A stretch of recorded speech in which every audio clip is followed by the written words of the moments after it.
You've taken a search assignment with a brand new company, and it's for a very high-level position.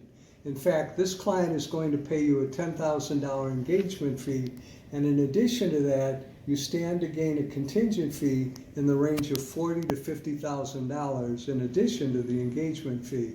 So you go to work, you roll up your sleeves, and you recruit as best you can. Within about a week to a week and a half, you've produced 3 very qualified candidates. So you refer all 3 of them to your client company, and they do an initial interview, each of which you've arranged for them.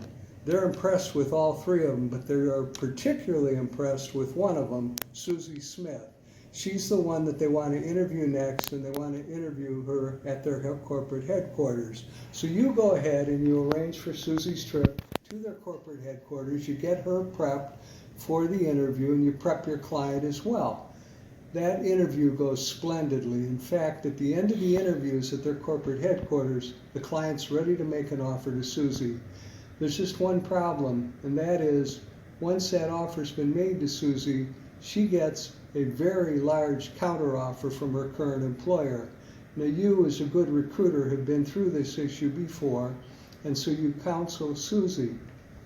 It takes you about a day to a day and a half of conversations with her, but at that point she realizes it's not in her best interest, not the best interest of her career, to stay with her present employer.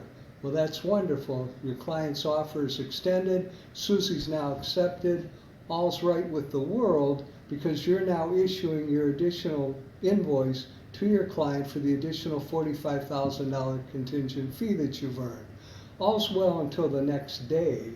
What happens the next day? Well, you get a call from a woman in the HR department from your client company, and she's calling to inform you that the client has decided that they're not going to pay your service fee because they found Susie's resume in their database.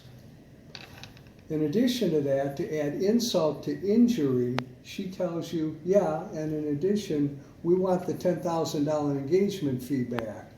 What do? What can you do? What should you be doing? You've done all the work. You should get paid, right?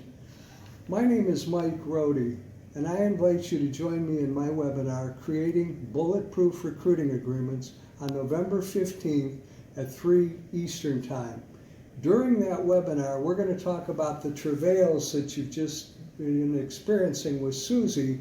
We're also going to talk about other types of problems that you can run into with your client companies, which can be addressed and hopefully avoided by having good, sound recruiting agreements in place with your client companies. So again, my name is Mike Rohde. Please join me on Thursday, November 15th at 3 Eastern Time for my webinar, Creating Bulletproof Fee Agreements.